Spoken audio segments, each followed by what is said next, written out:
Bhunaktu Saha Viryam Karavavahai Tejasvinavaditamastu Mavid Vishavahai. Om Shanti Shanti Shanti.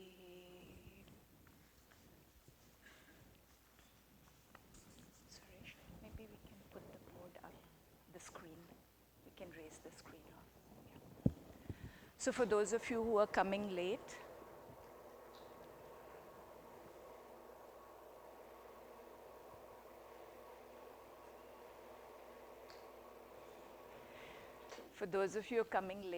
we have technical issues today, so we're not going to have slides available. We also have one of the heaters down. So one or both, I don't know. My feet are freezing. But so bring your jackets in, huddle up, sit closer to each other. If you're sick, hopefully you're not here today. Yeah. So firstly, thank you for coming. Hopefully this will be resolved by next class. I thought I would give the students an option whether you want to do this text or do a meditation. But I think because Swamiji is going to be doing his meditation, 2 hours of meditation might be a little much for many of us. So we'll do this class. I'm going to do the best I can, and hopefully you all will bear with that. So in the last class, I had mentioned there were many independent text prakarana granthas, mainly meant for Shravana, Manana, and Nididhyasana. And I had asked pop quiz, what are the 3 pillars of Vedanta? And some of you answered Shruti, Yukti, and Anubhava. And technically that is correct as well, though I might have thumbed you down. For those, Swamiji has used the word pillar in his videos. So perhaps you've heard that. I have heard that also. Just a little bit louder, please. Louder.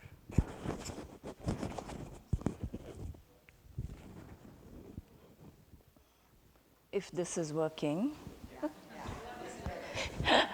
we'll see how long it works today. Is that better? Okay.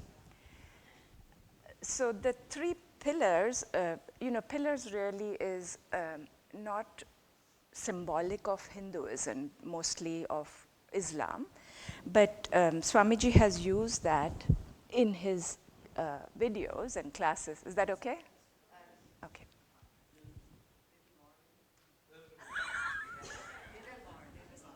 It's echoey. So when it's echoey, I know it's a little too high.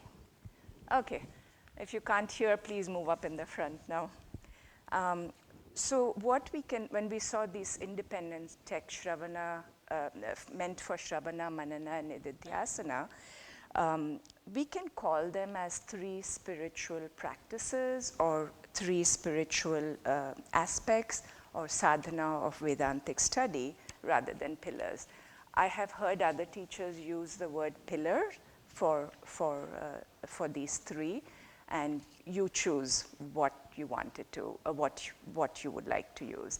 The only reason I bring this up is because I didn't want anybody who said Shruti, Yukti, and Anubhava last. Shruti scriptures, Yukti logic, and Anubhava experience, who answered that was perhaps confused when I said no, because I was trying to I was relating it to what was on the slide, what was being seen on the slide. So that was like a little mini errata you get in the books, right, after some minor mistakes have been made. So we saw the first verse in the class. I'm just going to recite it, and you can listen and repeat. And we'll use this verse as a prayer verse going forward, hopefully with the slides are up, but you would have memorized it by the end of the course. So listen and repeat. Kah khalu nalang kriyate, kah khalu nalang kriyate, drishta drishtartha sadhana patiyan, drishta drishtartha sadhana patiyan, amuya kantasthitaya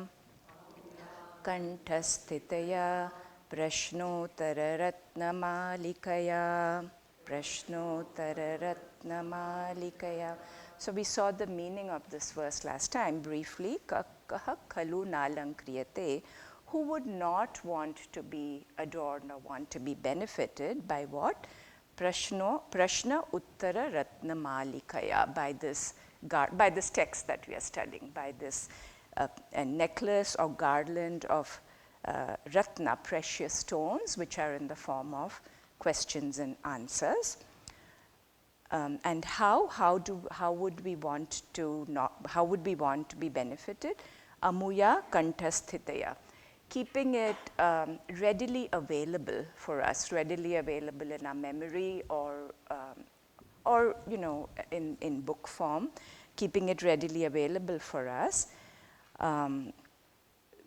especially during times of strife, especially, for many of us coming to class on a Saturday, we get most of it. And then we go on with our lives, and perhaps we have a difficult situation, and we don't remember how to apply what we have learned in our lives, in that moment of difficulty. So this text is saying, if you keep it close to you always, meaning looking at it again and again, reflecting on the meaning of the verses, then it's like you're training your brain to, I hear some, I know some people have the habit of reciting a mantra all the time when they are doing chores. When you're doing chores, it's great. Does the mantra come immediately when somebody is pushing your button, when somebody is pushing you, when you're getting irritated, when you're getting upset? So the idea is what you do, and this is just a normal function of how our brains work. What you do repeatedly, what you think repeatedly, just becomes embedded or becomes hardwired, Swamiji uses that word, in our neurons. So at a moment of difficulty, instead of, if somebody is pushing your buttons, instead of thinking why he or she is doing that, if you go back to some aspect, maybe not this book, but any aspect of the teaching that you have heard, bring that to bear, perhaps it will help you calm down. It will help you come to a better resolution, a better understanding of whatever difficulty you're going through. So that's the idea of kantasthitaya, drishta, and what are we going to gain? Drishta, adrishta, artha sadhana, patiyan. We're going to be empowered, patiyan, because this is a means of drishta artha, the seen results, and the unseen results, adrishta artha. This is a sadhana, a means for that. So in last week's class, we saw, I had mentioned two examples, one which Puja Swamiji had used in the context of crossing the road to catch a bus. So the results are expected, you cross the road, you catch the bus. Less than expected, you cross the road as the bus is pulling out. More than what is expected, you cross the road, you're crossing the road and a friend pulls in a car and says, hey, hop in. And the opposite of what you expected is cross the road. While you're crossing the road, you get hit by a bus and you end up in a hospital. And we mentioned my version of this example was making upma. You make upma, you get what you expect. You get less than what you expect. The taste is not that great. You get more than what you expect. You post it on social media and you get 1,000 views. And then opposite of what you expect, instead of upma, you get the sweet shira because you added sugar instead of salt. But all these four results that we saw were all seen results, right? As you're crossing the road, you could get a friend to pick up, you could get hit by a bus, you could catch the bus, you could miss the bus. Same thing for the upma. So all these are the seen results. Where is the unseen results in this? Where is the adrishta phala? So we can look at this example at a different layer. Why, as you're crossing the road, you get hit by a bus? What is the reason, that why aspect?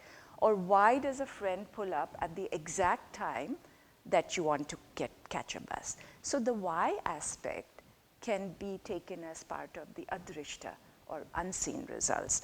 And this is because of all the, for those of you who know the doctrine of karma and free will, we have committed many actions, not only in this life, but in countless prior lives, for which we've gotten the seen results, obviously, but we've not gotten the unseen results. They have not been, Swamiji and Puja Swamiji used the word fructified. They have not been doled out as yet. So why, when you're crossing the road, you get hit by a bus? Perhaps due to some past wrong action. Why do you get a ride? Perhaps because of some good action that you've done, and this good and bad is called punya and papa. And these come, so to make another example of, so that we can see the drishta and adrishta, seen and unseen results more directly. Supposing you punch someone deliberately. I don't know why you would want to do that, but supposing you do punch someone. How about saying something harsh, that we've all done it? Maybe not intentionally, but it comes out as a habit. So let's go back to the punching. So if you punch someone intentionally, what are the two seen results you could get? One is the other person has a bruise on his or her face. And two, if you're not a boxer, you could get a bruise on your hand. So those are the two seen results. What about the unseen results? What about the pending results? Because you intentionally did harm to someone else, because of some papa that was done by you, there is an unseen result that is kind of waiting in your karma bank, so to say. And you can be subject to that papa karma can come at any time, either today, tomorrow, in this life, in next life. We don't know in which life or when. So we can be constantly worrying, when is the calamity going to fall? When am I going to get hit by something that I'm not going to be able to handle? So the idea of this text especially is to be able to help us do more good actions, dharmic actions, which will collect more punya, and help us decrease our adharmic actions or papa, so that our wrong actions, so that we get less papa. And that's what each of the question and answer on this precious necklace is going to be talking about. And would you mind turning? So because we don't have the slides, I wrote this first verse on the board. And remember I had mentioned last week that this text is in an Arya meter. It's a different meter where it's not the length of the syllable, but rather, not the number of syllable, but the length of the matra, length of the syllable, which is harder to chant. So we are just going to read it like prose. I've broken the verses in, so you can listen and repeat. Yeah. Thank you, Suresh. So for those of you who are watching remotely on the video is getting recorded.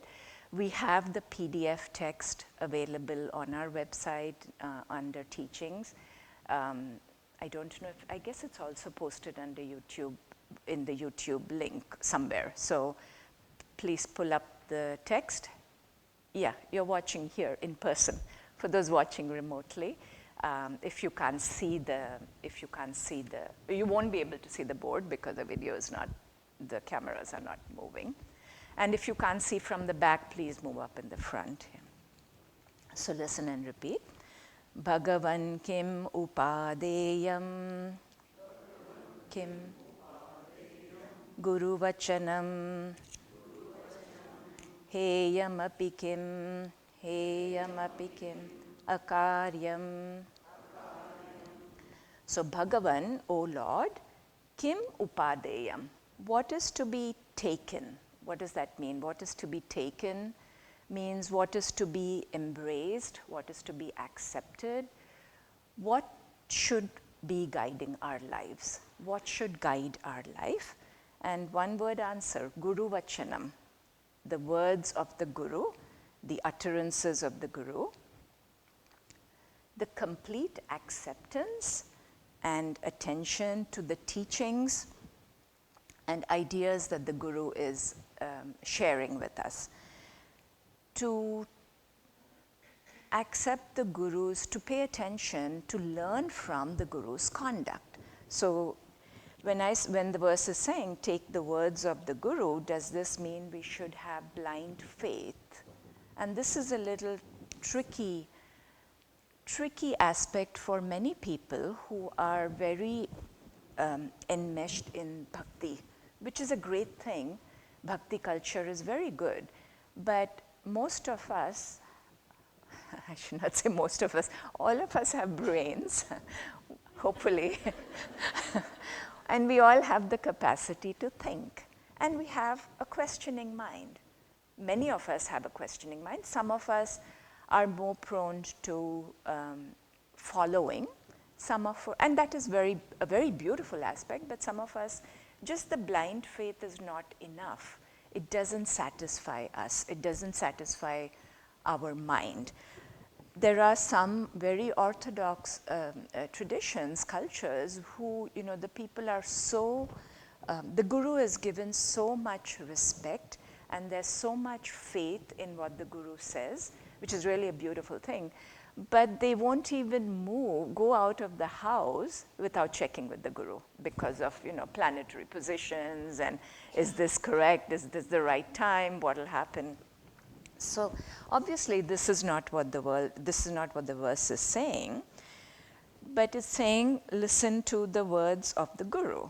Should we parrot the Guru? Say exactly what he says, do exactly what he does? It's impossible to do that because we all come with our own personalities and our own tendencies, just as the Guru has his or her personality. So what it really means is putting into practice what we are hearing from the Guru, putting into practice in our own lives. And after all, who's benefiting from the words of the Guru? Not the Guru. We are benefiting by his or her words. So it's just kind of matter of fact. We benefit, we take something that benefits us. And the second half of the work, the second quarter, heyam api kim heyam, what is to be avoided? What is to be given up? What is to be avoided? Akaryam. So that karyam means that which is to be done. Akaryam negates it, that which is not to be done. It's very matter of fact.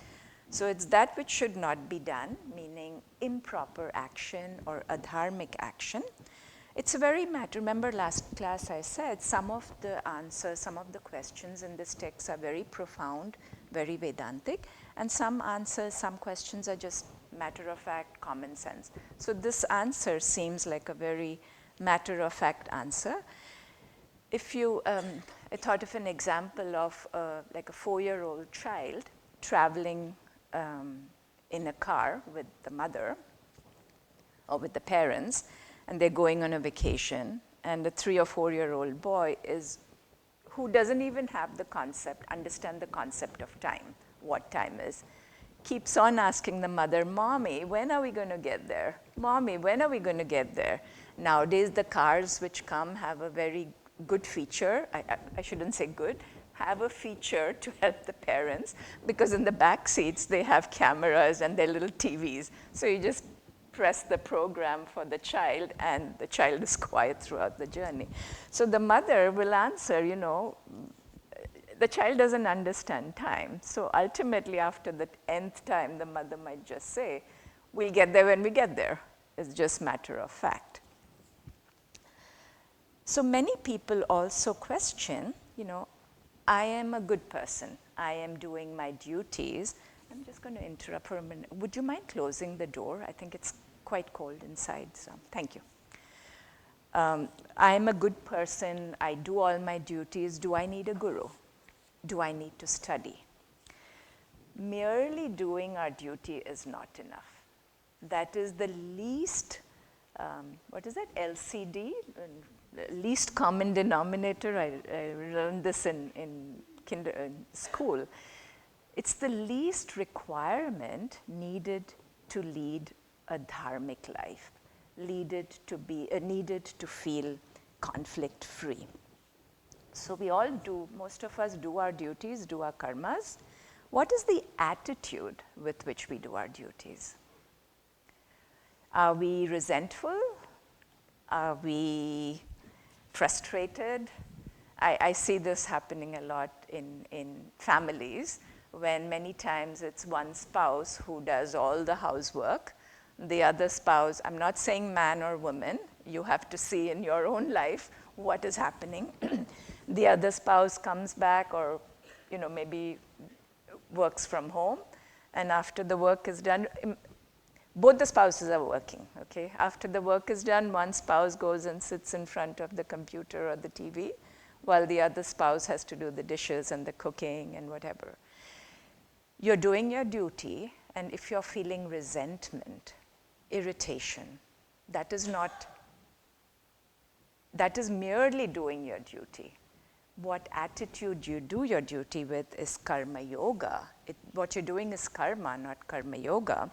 And converting karma to karma yoga is not an easy task. It's something that we have to consciously remind ourselves every time our mind goes to a place of negativity, a place of resentment, a place of frustration. Why should I be doing this? And there's a lot more that will come talk about karma yoga and karma in later verses. So can this karma yoga be cultivated? Can it be developed? Absolutely, with the help of the scriptures as it is explained to by a guru. And as is shown by a guru's actions. By his or her actions, we can learn a lot in how to model our lives and our behavior based on the right actions of a guru. And the second half of the second quarter of this verse, akaryam, what is to be avoided. And now in Patanjali Yoga Sutras, in the Ashtanga Yoga, the first two limbs of Ashtanga Yoga begin with yamas and niyamas. Yamas are all the don'ts, the prohibitions or the inhibitions or restraints, mainly the actions that we should not do for interaction with the world. And I'll just list them because many of them we'll see much more later in this text. Ahimsa, not causing harm. And we usually think of causing harm in the example I gave of punching somebody in the face. That is a very gross level of causing harm. But what about what we speak? Have you said anything that has hurt somebody? Again, those who are not raising your hand, you all are saints already. You don't need to be in this class. We may not mean it at that time, but we just get emotionally riled up, and we may have, sometimes it can be deliberate. Technically, karma is an action that you do intentionally or deliberate. Sometimes there is so much discord between couples that you're deliberately hurting the other person, even though you love that person, even though that person is part of your life. We end up, because of our own hurt, our own inability to handle the situation. So ahimsa is non-harming. Satya is truthfulness, not telling lies. Asteya, not stealing. Brahmacharya, not doing bad actions or good conduct. Aparigraha, parigraha is to grasp. Aparigraha is not hoarding, not being possessive.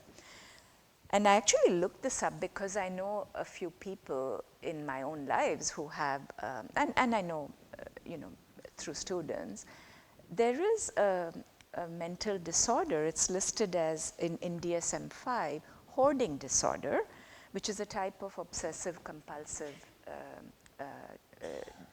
deficiencies, where there is persistent difficulty in parting or discarding possessions, regardless of what their actual value really is.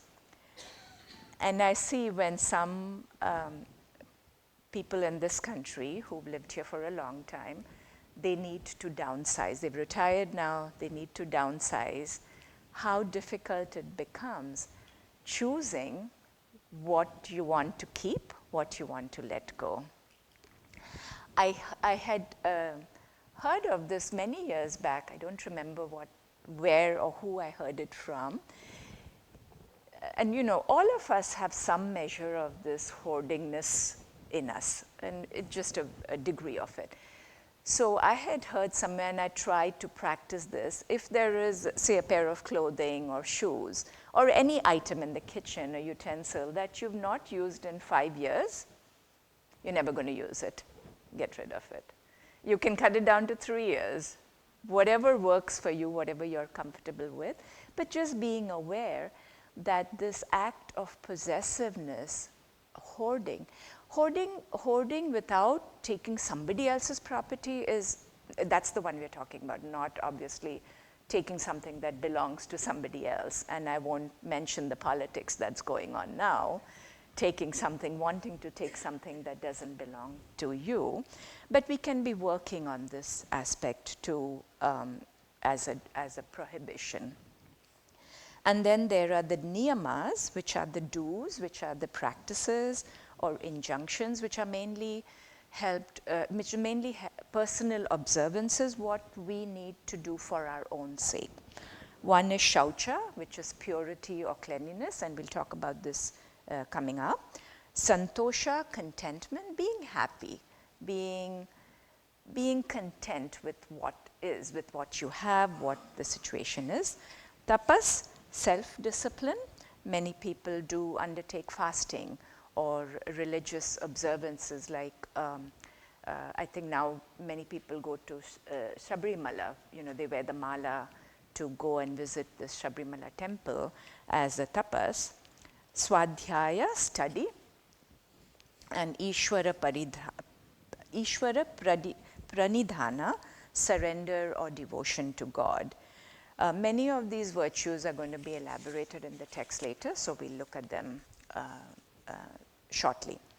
So after saying, listen to the words of a guru in this first quarter, in the first half of the verse, the next obvious question is going to be, who is a guru? And I have that on the board as well. You can listen and repeat. Ko guruhu adhigata tattvaha Shishyahitaya udyata satatam. Shishyahitaya udyata satatam. So, ko guru, kaha guruhu. Who is a guru? And the answer given is adhigata tattvaha. Tattvaha literally means truth, and adhigata, somebody who has gone beyond the truth. And what does that mean? One who has personally discovered the truth, the true essence of who he or she is. And a guru, the verse continues, the definition of a guru continues, Shishya hitaya udyataha. Udyataha means one who elevates, somebody who's raising or elevating, or who is ready and eager to do what? Shishya hitaya. Hitaya for the benefit of, or the well-being of who? Shishya, of the student. So somebody who strives for the good or the well-being or the benefit of the disciple. And when? Satatam. Satata means always. Not when he or she feels like it, not when he or she is in the right mood. Unlike most of us, we're willing to help others, but when we're willing to help others when it is convenient to us. And obviously we're not gurus, that's why one of the reasons we're not gurus. A guru is someone, and I've seen this so much in Puja Swamiji. Anybody went to him for any kind of help, always says yes. There was never a no. And I see that in our Swamiji also. And I think we tend to forget what is most valuable for us. So when somebody asks us for help, one, we might offer the help only when we can.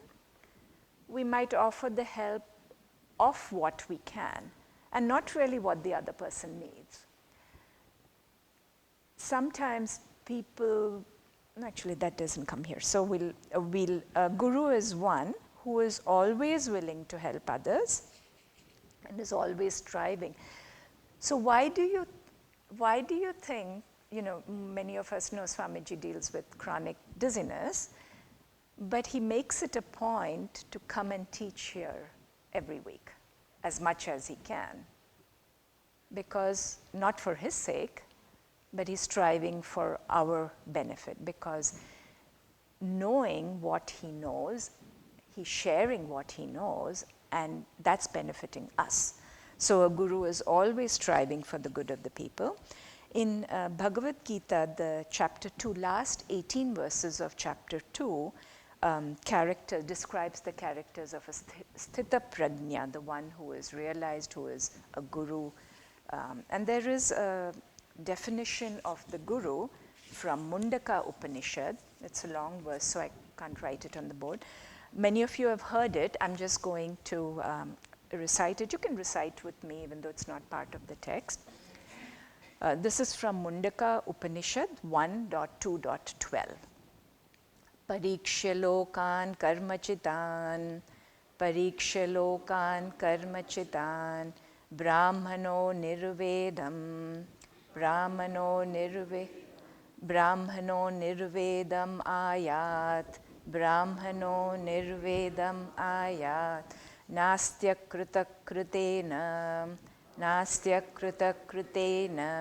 tadvijñārtham sagurumeva abhigachet samitpanihi shrotriyam brahmanishtam.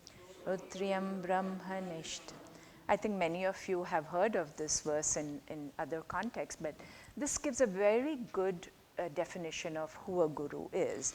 So brahmanaha, a brahmana, here brahmana doesn't mean the caste of the brahmana caste, but brahmana is any person who is wise, who has discrimination.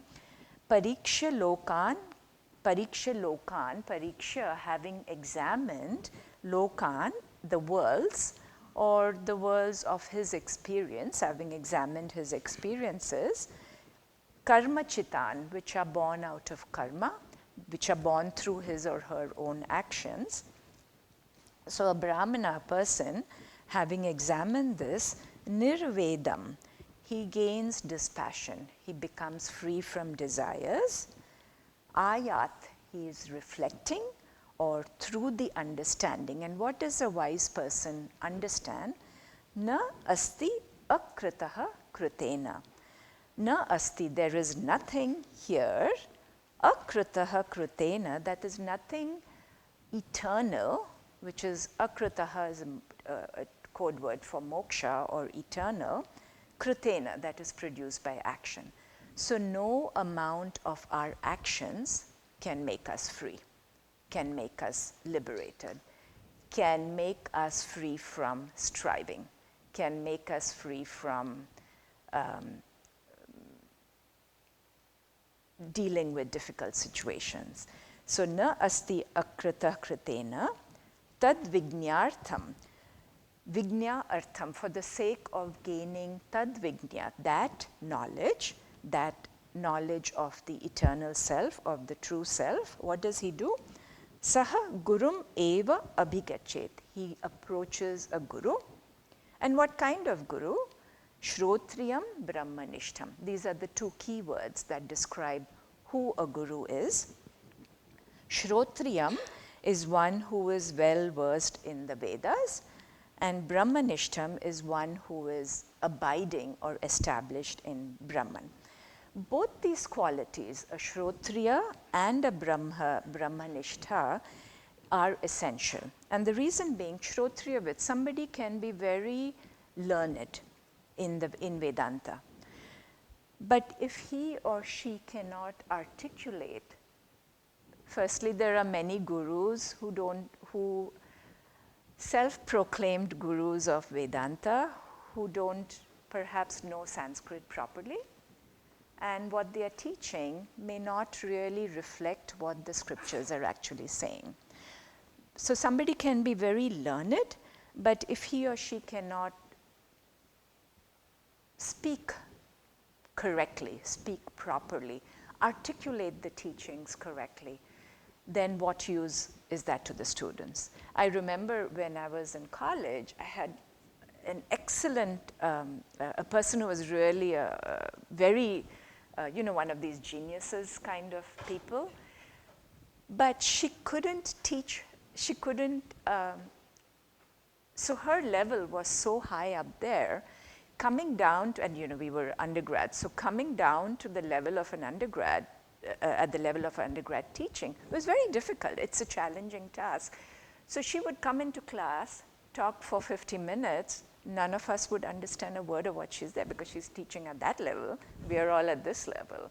So somebody who is a Shrotriyavit should not only be learned, should know the scriptures, but also be able to teach it.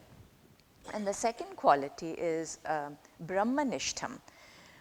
Someone can be a very good teacher, can know the scriptures, articulate it very well, perhaps even have a PhD in Vedanta, but if it ends up being an intellectual pursuit, an intellectual curiosity for the teacher, what he or she is going to teach the students also ends up being an intellectual pursuit. If the teacher hasn't realized the truth for himself or herself, it becomes a very philosophical study, and we are not here to study philosophy. We are here to study ourselves. And in the anniversary, we had a poster made with Swamiji's lines that Swamiji loves to use very often. Whenever he starts a new class, he says, if you're coming here to study Vedanta, you're wasting your time. So we are not coming here to study a text. We are coming here to use the text to help us grow, to help us lead better lives. So in little slang language, guru is one who walks the walk and talks the talk. You've heard that saying before.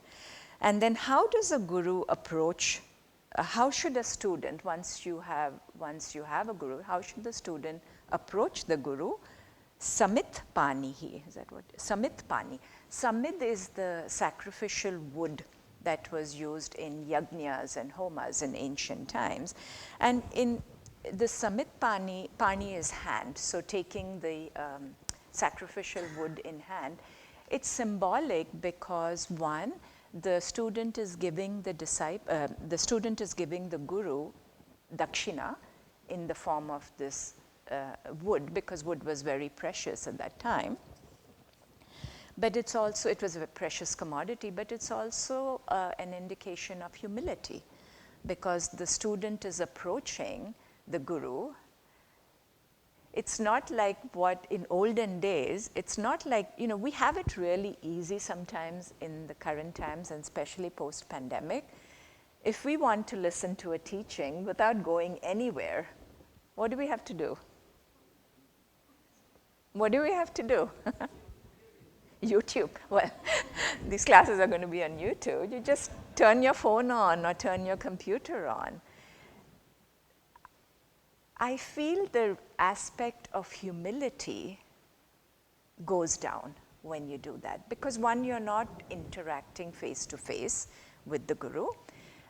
Many classes obviously start with a prayer, so that is a way to show your respect, show humility for the guru and for all the gurus.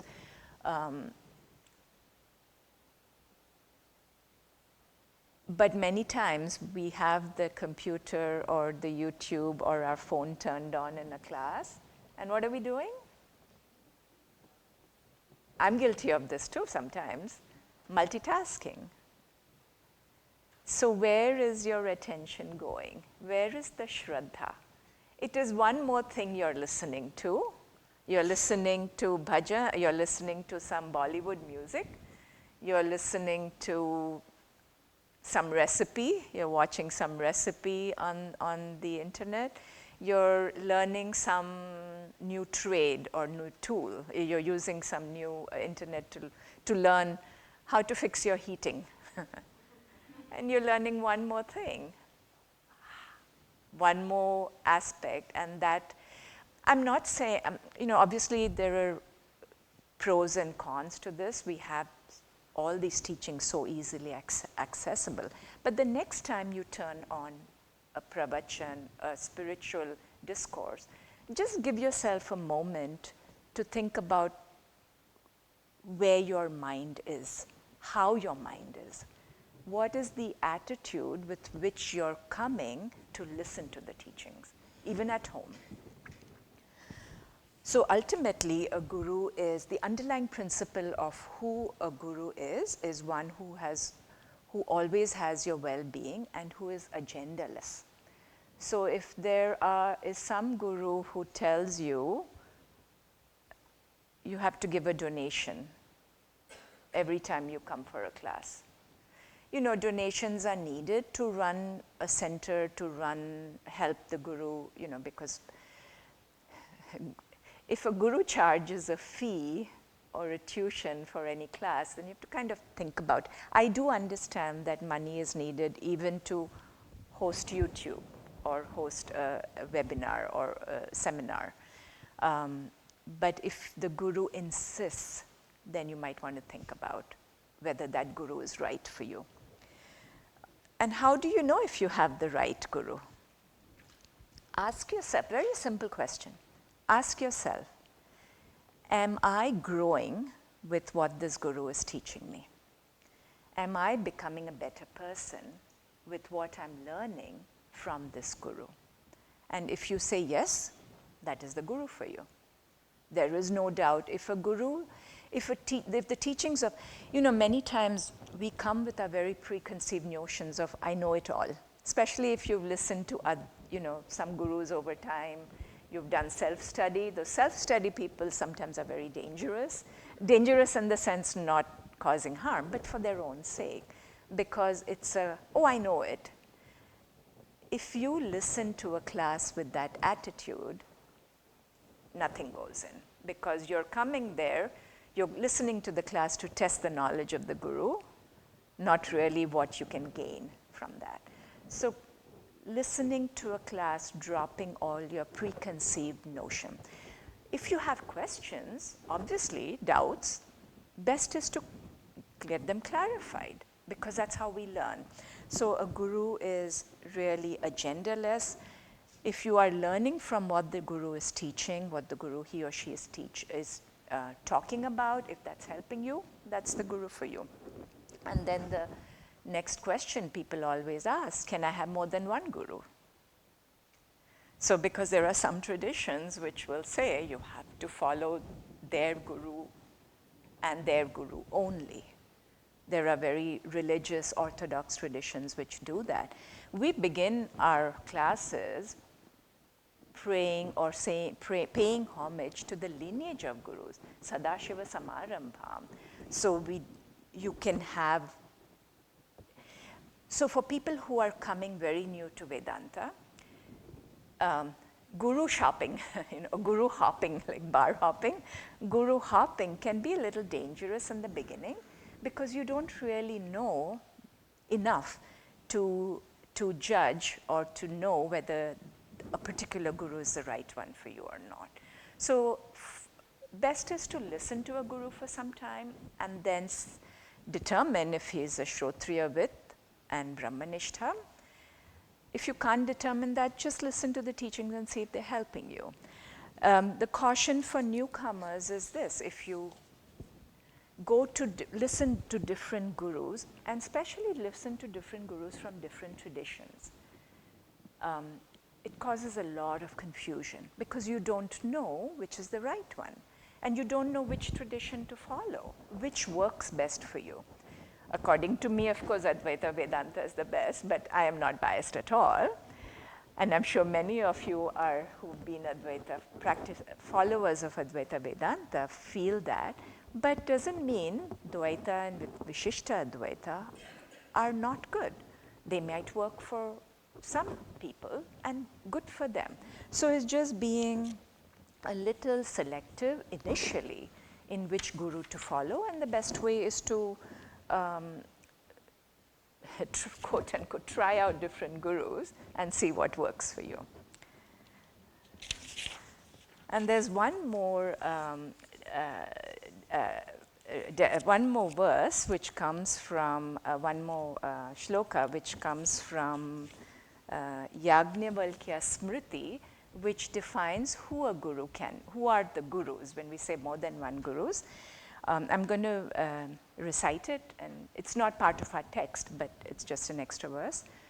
Guru of pancha sarvesham, Guru of pancha sarvesham, Chaturnam shrutischoditaha, Chaturnam shrutischoditaha, Acharyah pitarau chaiva, Acharyah pitarau chaiva, Matulashvashurastatha, Matulashvashurastatha.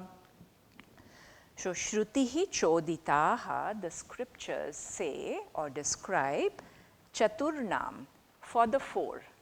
What does it mean for the four?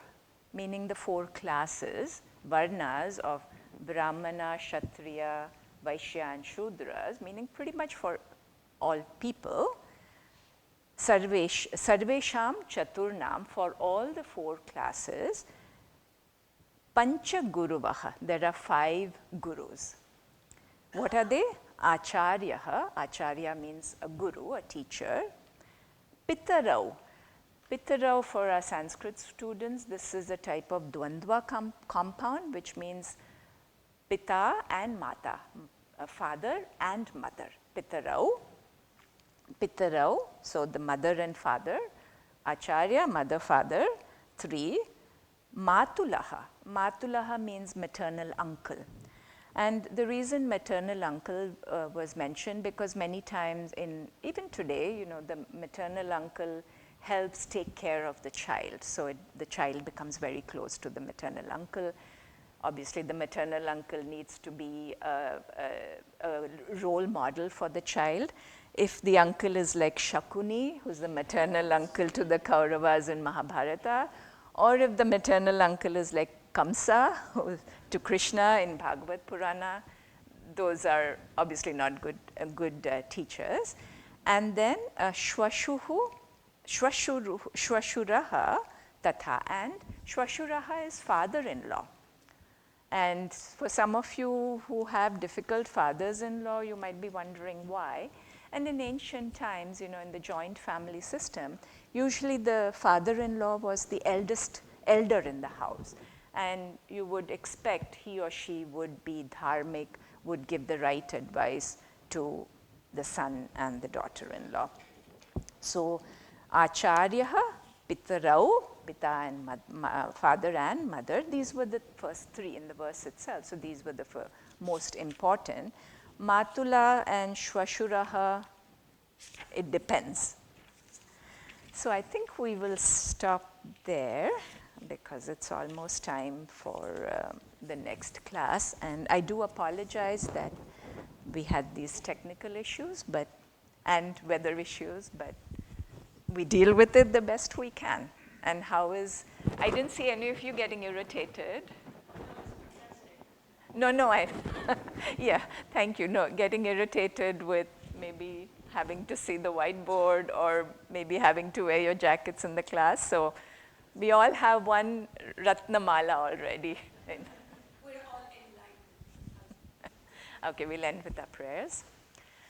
Om Sarve Bhavantu Sukhinah Sarve Santu Niramayaha Sarve Bhadrani Pashyantu Ma Kaschit Dukha Bhag Bhavet Asato Ma Sadgamaya Tamaso Ma Jyotirgamaya Mrityorma Gamaya. Om Shanti Shanti Shanti. Harihi Om Shri Gurubhyo Namaha.